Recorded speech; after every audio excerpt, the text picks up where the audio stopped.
това от една страна беше коментирано вече, но само да оставят някъде между отчетите не е добре, а добре да помислим за конкретни мерки, да видим доколко това влияе. Виждаме в отчетите, между другото, коментирахме го предния път в част от дискусиите, че в един на медицинския център пише, че са увеличени заплатите, а другите две звена не са написали такова нещо. Това означава ли, че са добре и смятат предвиждат след време? Тоест, тук с група, да кажем, здравеопазване, преди малко стане при награждаването на участниците в конкурсите, които правят Общински съвет, че имаме спортни клубове, които вижте субсидия представлява интерес техното разпределение, така че може да формираме една кръгла маса по интерес с фокус спорт, фокус, да кажем, регионалистика или градско възстановяване, инфраструктура. Какво ще се прави? Това, разбира се, в съответствие с бюрото на общината и заявената политика на кмета за управленската програма, за да може да изчистим, колкото е възможно, приоритетите за следващата бюджетна година и така да начертаем възможности за финансиране на тези приоритети. И в тази връзка, тъй като сме на ниво отчет за качеството на бюджета, адмирирам активната политика и работа на общината в борбата за включване на европейско финансиране. И ние в днешното заседание ще гласуваме няколко такива точки, които са свързани с точни проекти. Това е възможността на базата на малкото ресурси, които имаме, да реагираме на потребностите на нашето население. Благодаря ви много. Доколкото разбирам, ви давате препоръка за, не правите предложение, препоръка за следващото подготвяне на бюджета, да се изработят такива групи по интереси. Добра идея, ще се възползваме. Колеги, други има ли да кажат нещо по касовото изпълнение? Господин Прокопиев, имате думата. Председател, аз се въздържах при гласуването на отчета миналата седмица. Отправих забележките си, които имах. Най-вече по отношение на самото съдържание на отчета, тъй като пише някакви неща, които въобще не отговарят на истината. Най-вече по отношение на данъчните приходи. Бяха заложени суми, не знам откъде, но въобще не отговаряха на нито на приетия бюджет, нито на съответната актуализация от 30 декември. Очевидно е ставала някаква грешка. Най-вероятно.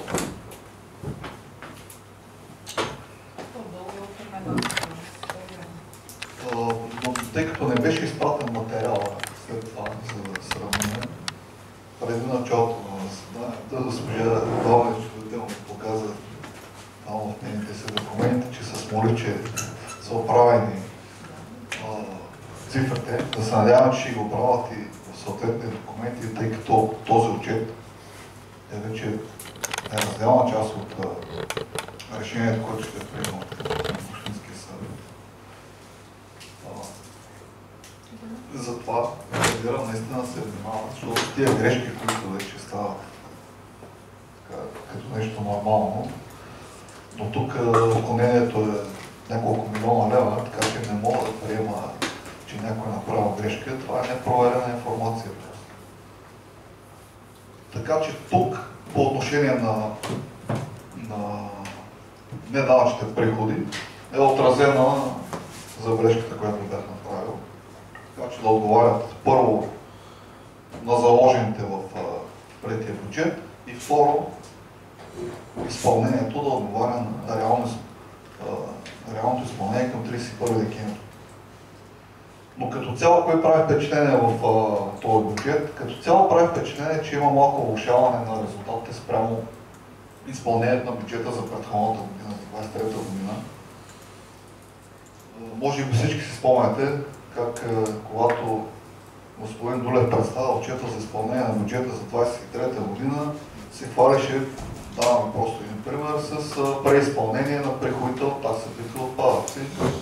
Беше много красив, че имаме преизпълнение за първи път, както той е кмет 10 години, докато към 31 декември 2024 година виждаме, че тази тенденция от преизпълнение се обръща в неизпълнение в размер на 250 хиляди лева. Като цяло се вижда и процента на изпълнение, както на преходната, така и на разходната част, че спадат в спрямо миналата година. Но аз ви там вече дали конкретни примери. Това е един от тях.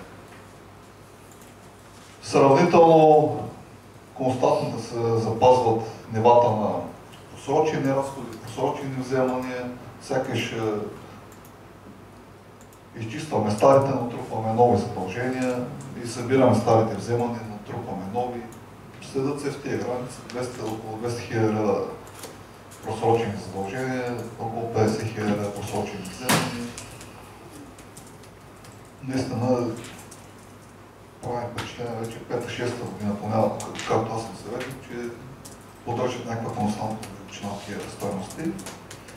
И като цяло, в крайна сметка, бюджета приключва на отрицателно бюджетно салдо за втора поредна година.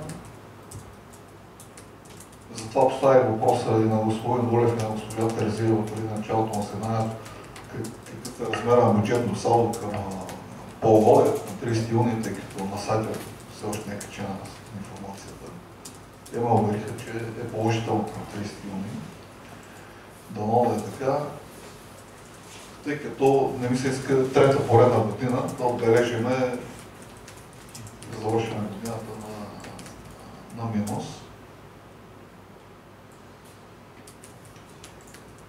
Но преди няколко години общината завършеше с положително бюджетно салдо, пък търговските дружества даха отрицателния баланс. Сега като че се обърнаха нещата, те започнаха да дават положителни финансови резултати, но пък община Белене очевидно има някакви затруднения с най-вече изпълнение на приходната част, иначе разходната се изпълнява. Така че да, сега, след като оправихте тези, ще подкрепя отчета. Благодаря много. Благодаря. Благодаря, господин Прокопиев. Други има ли колеги да кажат нещо или да гласуваме поименно? Гласуваме. Аз съм за. За. За. За. За. За. За. За. За. За. 12. Той? Ами да, така се работи. Всичко за. Видаш от БТА как се работи. Нали, прави се забележка, отстранява се, нали така господин Прокопиев? За това сме тук, да бъде колектив. Така е. Не е безписано, защото трудници точки минаха. Отправяме се към точка номер 5. Предложението на кмета Милен Дулев относно приемане на наредба за изменение на наредба номер 16 за определение на местните данъци на територията на община Белене. Господин Дулев. Държавен номер 270 от 20.08.2024 година е обнародван Закон за въвеждане на еврото в Република България.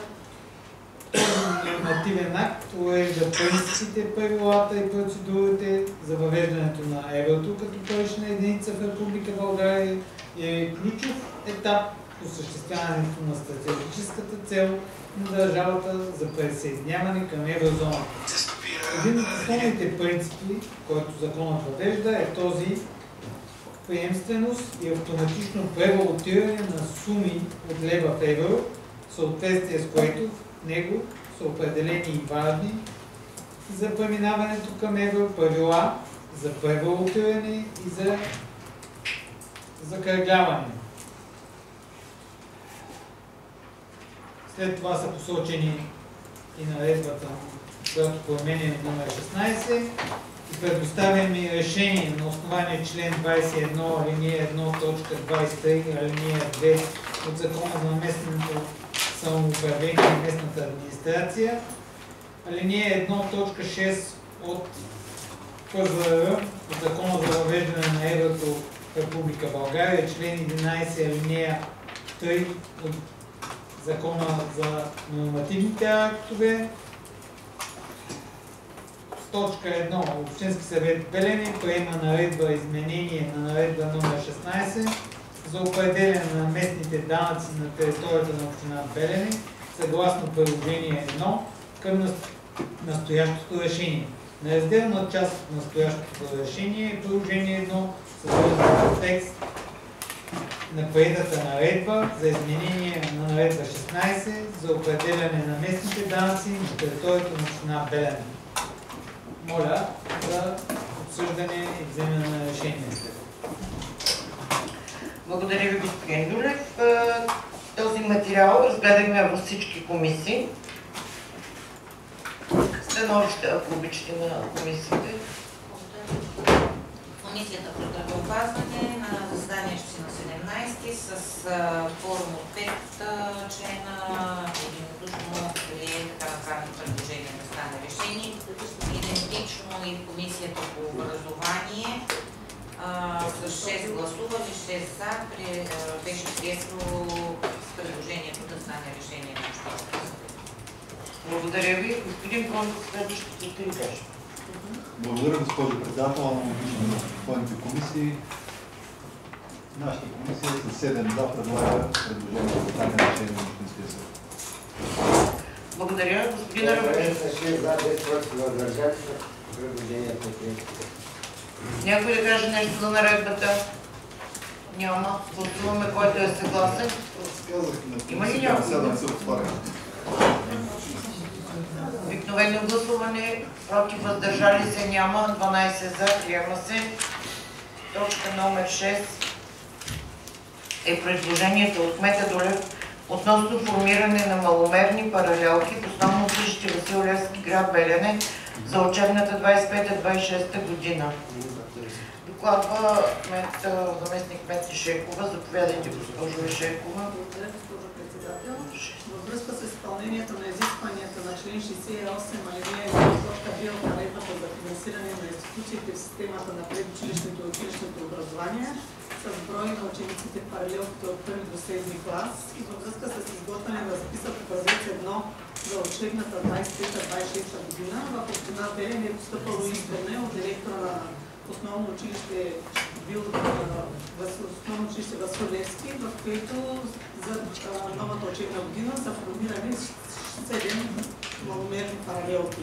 Необходимо е Общински съвет в Белене да вземе решение, с което да разреши формирането на тези 7 маломерни паралелки, съответно 1, 2, 3, 4, 5, 6 и 7 клас и да даде своето съгласие и допълнително за финансови средства за обезпечаване на учебния процент да се осигурят от бюджета на община Белене.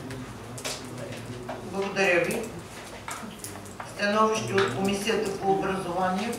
Комисията по образование с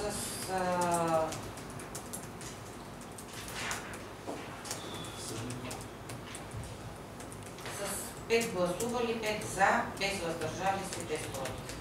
Приема така направено предложение да стане решение. Благодаря. Колеги, някой нещо да каже? Имаме тук предварителна заявка, да, че няма да се гласува заради конфликт на интереси. Да, сега. Ами няма. Мисля, не е дадено, ти нямаш така.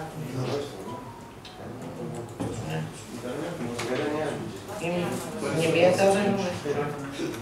Давай, кажи. Да, благодаря. С 6 за, без който си въздържали се и един не гласува. Предложението е прието.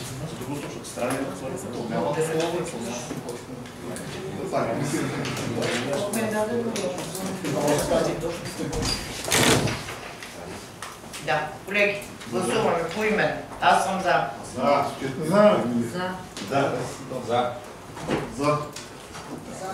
Не гласувам. Магда не гласува. Момчил не гласува тук, да. Момчил не гласува. Невена Александрова, Николай Рабаджиев, Юлиан, да. Значи имаме 11 за, 1 не гласувал, против, въздържали се няма. Предложението се приема. Подобна всъщност точка за относно формиране на маломерни паралелки в средно училище Димчо Дебелянов, град Белене за учебната 25-26 година. Госпожо Ешекова, Благодаря. няколко думи за...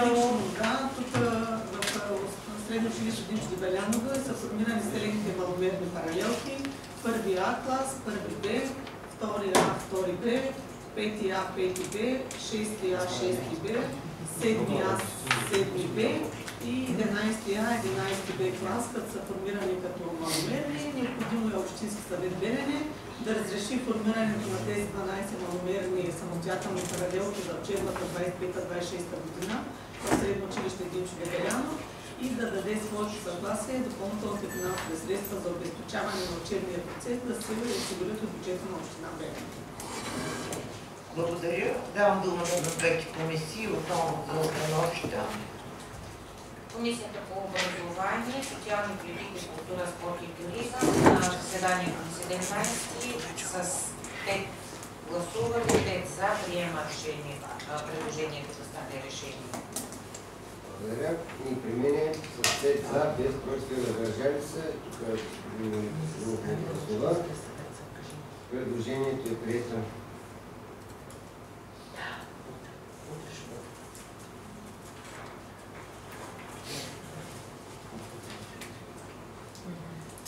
Пациент вика, извинявайте, че ви събудих.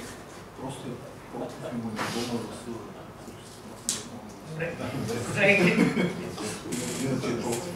Ти казвам, нали, господин Дарабаджи?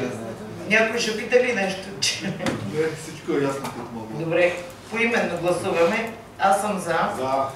За. За. За. За. За. За. За. За. За.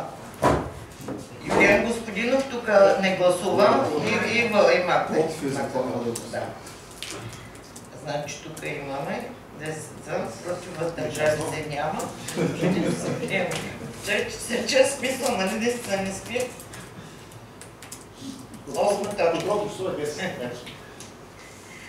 8 точка, колеги, е предложението от Милен Павлов Долев, кмет на община Белене, относно приемане на общински годишен план за социалните услуги през 2026 година на територията на община Белене. Госпожо Ешекова, имате думата. Общинският годишен план за социалните услуги през 2026 година е разработен на основание 6.2059 алинея 1 от наредбата за планиране на социалните услуги и включва планираните социални услуги съгласно Националната карта на социалните услуги и разработения през 2024 година от община Белене анализ на потребностите от социални услуги на местно ниво. Предложения план съдържа информация за социалните услуги, представени на територията на общината, за които вече е осигурено финансиране от държавния бюджет, брой потребители на услугите, мотивирано предложение за увеличение и намаляване на броя на потребителите, информация и прогноза за необходимите служители за предоставяне на услугите и начинът, по който общината осигурява предоставянето им. В изпълнение на член 61, 1 и 2 от наредбата за планиране на социалните услуги, проектът на Общинския годишен план за 26-та е публикуван на 16 юни 2020 година. Към момента не са постъпили на интернет страницата на общината. Към момента не са постъпили предложения, становища и препоръки. Предвид това, предлагам Общински съвет Белене да приеме Общинския годишен план за социалните услуги през 26-та година на територията на община Белене. Благодаря ви, госпожо Ешекова. Доктор Александрова, становище на двете комисии.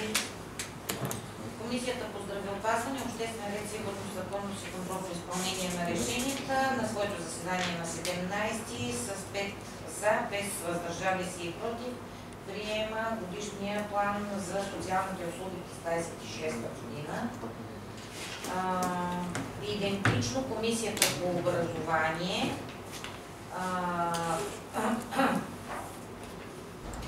социални политики, култура, спорт и туризъм по същия начин с 6 гласували, 6 за, без против и без въздържали се прие така направеното предложение да стане решение на Общинския съвет.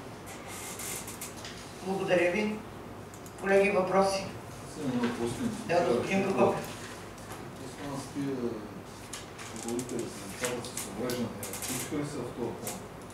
Не, значи в новата учебна от 25-26 година общината ще кандидатства за разкриване на паралелка за деца с аутизъм, която ще бъде изнесена паралелка към основно училище Васил Левски, защото продължаваме общината да не отговаря на изискванията за брой деца с увреждане за разкриване на социална услуга. Това ще бъде към Министерството на образованието и ще разкрием за тези деца с аутизъм с паралелка, която ще бъде в ЦОПа, Центъра за обществена подкрепа. Това е, което можахме да направим за тях. Ще сме първите извън град Плевен. И за тези зони, нали? Ние казваме, че това е мечтата им. Най-после. Получи решение. В момента документално се предвиждат още нещата, за новата учебна година ще бъде там Центъра за специално образователни потребности Плевен с тяхни съдействия. Работим. Благодаря, господин Прокопиев. Други въпроси, колеги? Няма. Гласуваме. Обикновено гласуване, който е съгласен да приемем програмата за социални услуги. Моля, гласуваме всички за. 12 против, въздържали се няма. Приема се.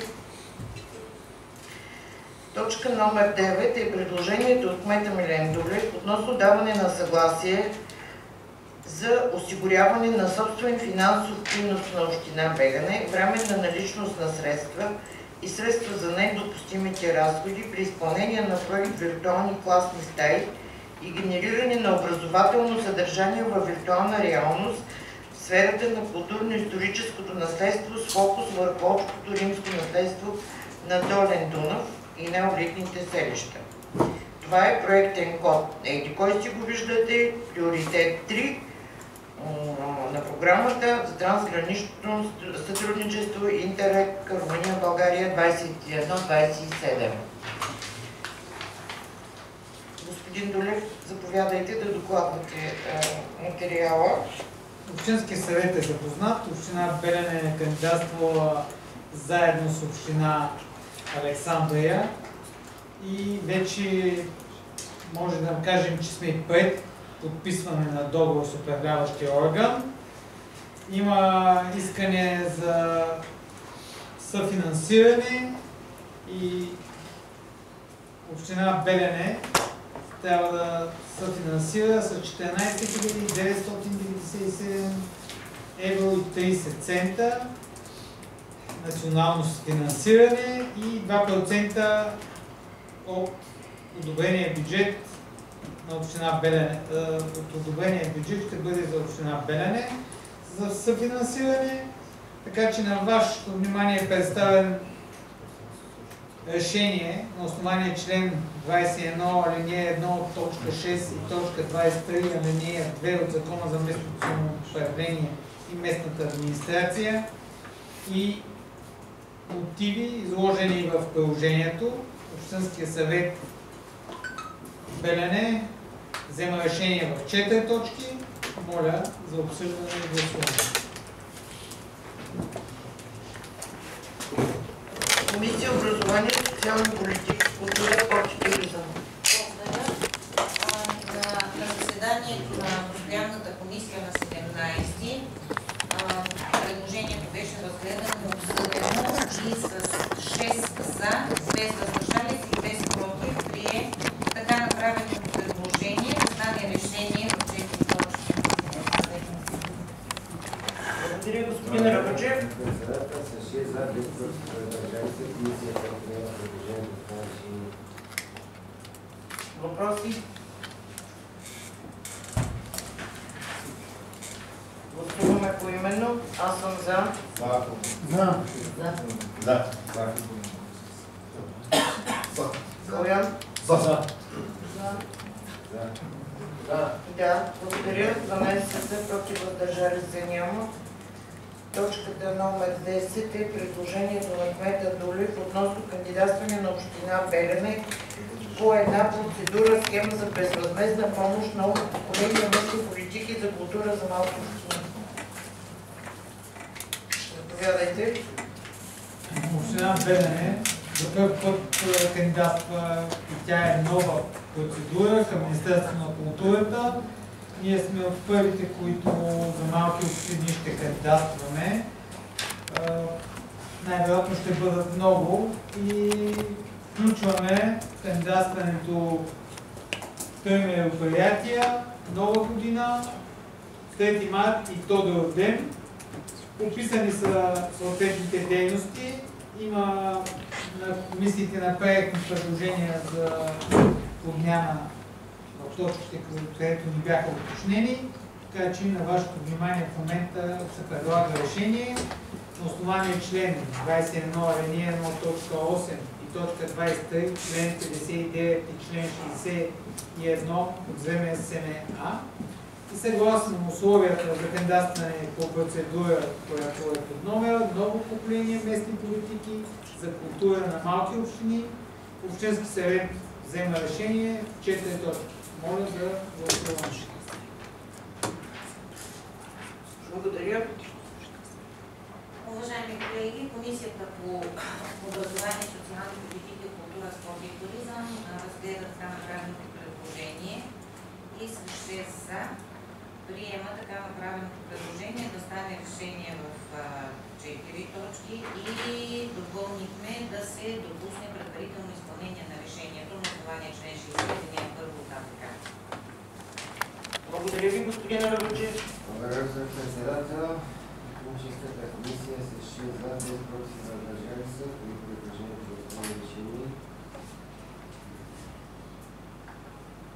Колеги, въпроси? Господин Прокопиев. Благодаря, госпожо председател. Доколкото се спомням в проекта на решение за записано, че средствата следва да бъдат от одобрения бюджет за филм и култура за 2025 година. Така ли е записано в това решение?